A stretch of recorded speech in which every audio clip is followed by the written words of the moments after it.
Emociones, comportamientos, sentimientos. El día a día, ¿cómo afrontarlo? Con nuestro psicólogo de cabecera, Alfonso Reina.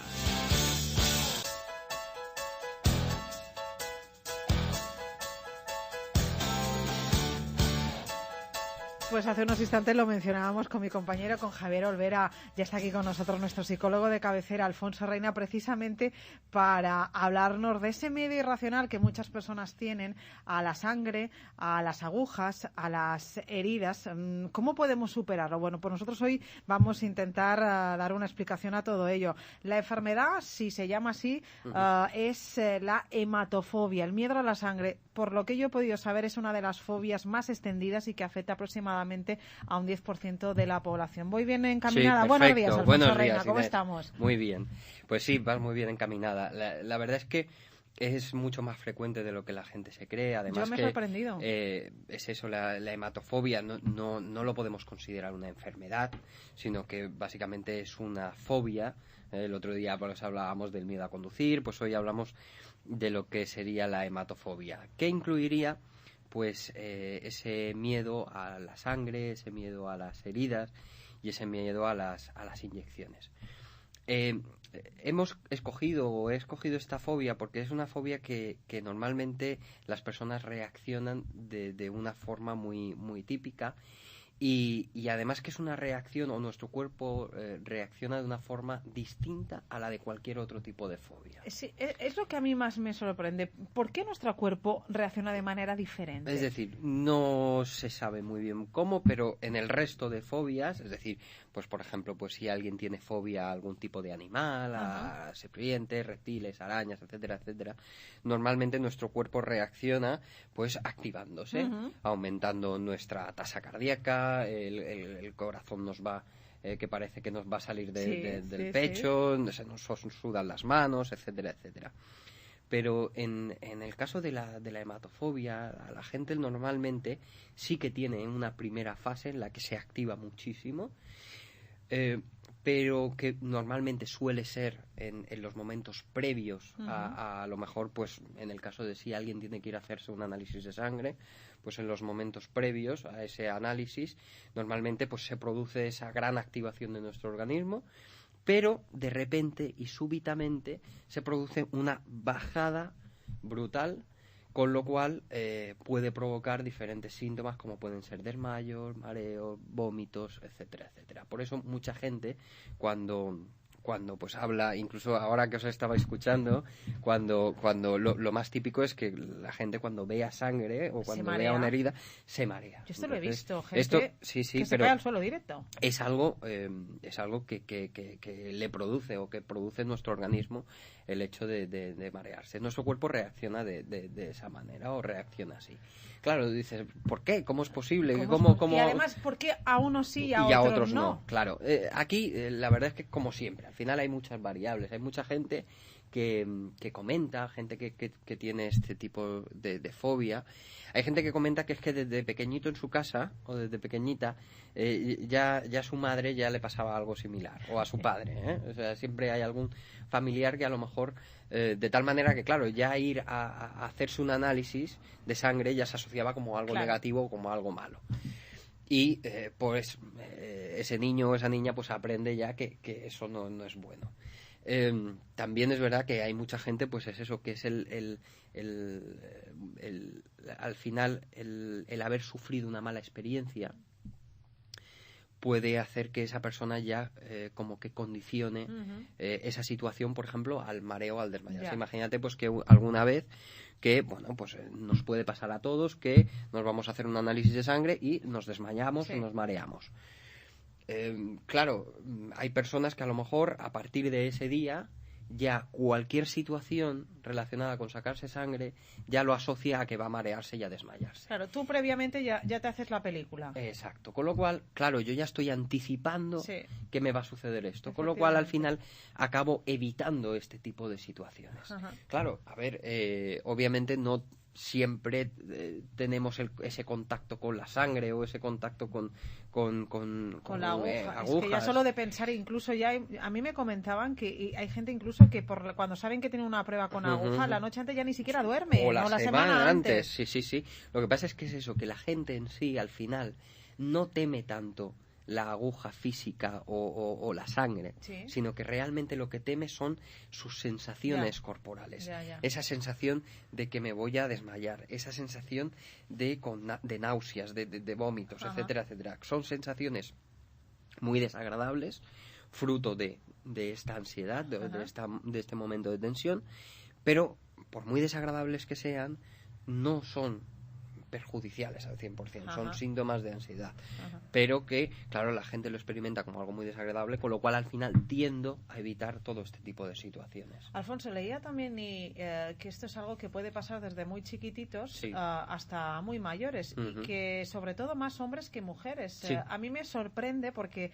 muchas veces nosotros en forma de broma también, bueno, y el perfil hombres mujeres y siempre, bueno, pues tal, pero ahí sí que hay una marcada diferencia, más hombres que mujeres, curiosamente, y me permitirás que el hombre siempre lo vemos o siempre nos hacen creer que es más varonil que la mujer, y ahí la mujer es mucho más fuerte. Bueno, tampoco no es una cuestión de fortaleza. Lo que pasa es que también es verdad que si tú, por ejemplo, haces o preguntas a profesionales de la rama sanitaria, te dirán que normalmente quien se desmaya más son las mujeres.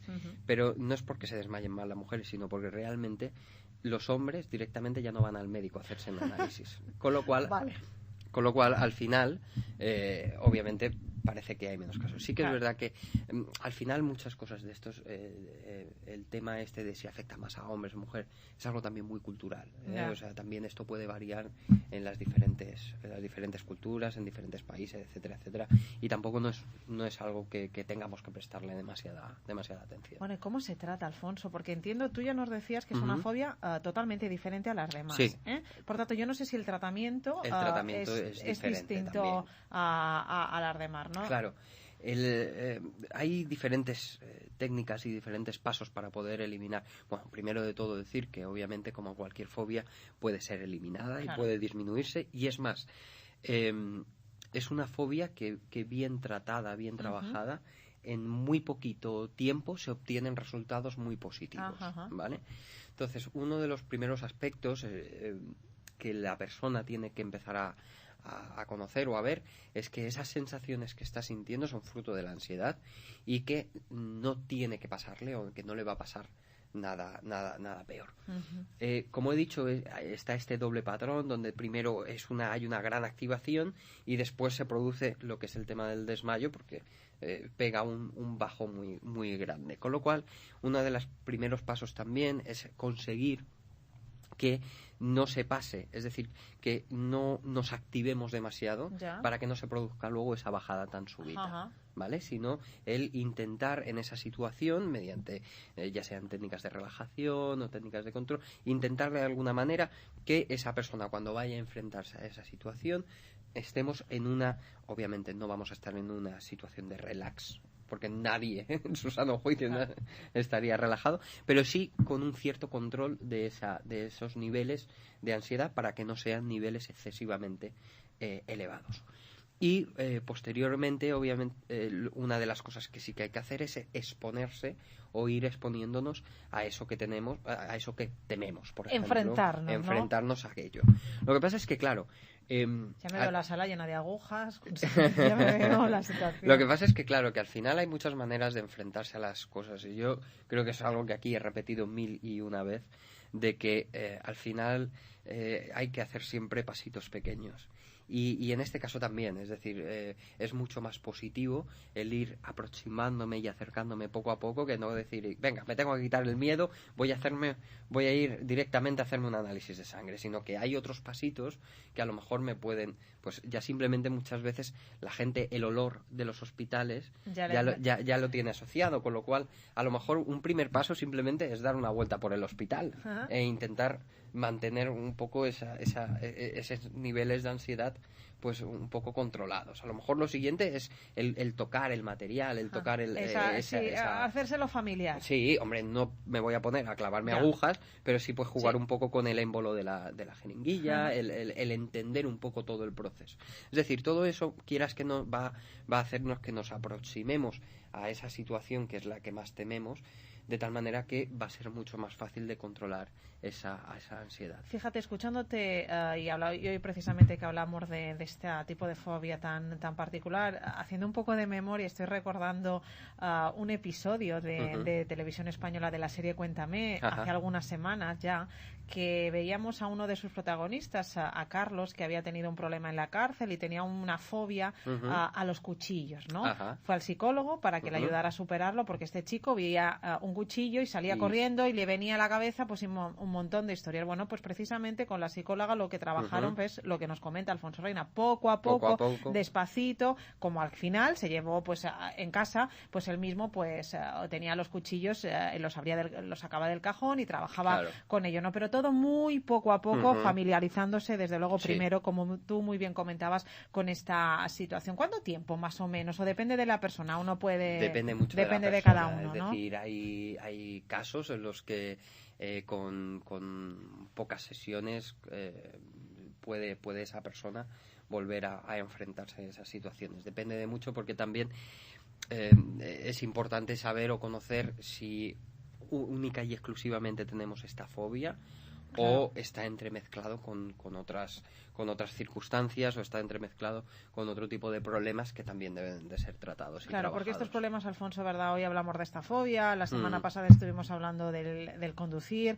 todo esto hay que tratarlo, ¿no? Para ver si este problema se puede Sí, porque superar. por ejemplo en el caso de la hematofobia, es que para cualquier intervención quirúrgica... Es un problema, es que a la larga es un problema. A la larga es un problema. Porque para aquella persona, tú imagínate, ojalá uno esté bien toda su vida, no tengo aquí, o si va al médico le dice que está de rositas, ¿no? Pero desgraciadamente no siempre es así, ¿no? Y enfrentarse a ello es un problemón. Es más, es recomendable cada X tiempo que nos hagamos un análisis de sangre, una analítica, para conocer cómo están nuestros niveles, con lo cual... incluso forma parte de un estilo saludable el poder realizarse. Bueno, de hecho en las empresas anualmente se hacen esos análisis de sangre para saber también cómo está el trabajador. Bueno, pues hemos hablado hoy de la hematofobia, ¿no? De este miedo a las agujas, de este miedo a la sangre, de este miedo a las heridas. Ya nos ha contado Alfonso Reina que es una fobia bastante particular, tratada también de forma diferente, pero como también nos decía al principio de su intervención, es una fobia que se cura, ¿eh? No hay fobia que no se cure, depende de cada uno, tardar más o tardas menos. Bueno, Alfonso, ¿dónde te pueden localizar nuestros oyentes? Pues bueno, nos pueden localizar como siempre en Reina Psicólogos, que estamos en Avenida Gabriel Alomar número 1, en el entresuelo segundo A. Nos pueden localizar en el teléfono 971-774-802, ¿vale? O siempre, si lo volvemos a repetir, que si tienen dudas, que si tienen algún tipo de cuestión... A través del correo electrónico, cuando se puede se contesta. Exacto, y nos lo pueden mandar a info@reinapsicólogos.com. Pues a través de todas estas direcciones y marcando el 971-774-802, ahí encontrarán a Psicólogo Reina, con los Alfonsos al mando. Alfonso, gracias, hasta el próximo martes. Muchas un abrazo, gracias. adiós. Un abrazo, Inés.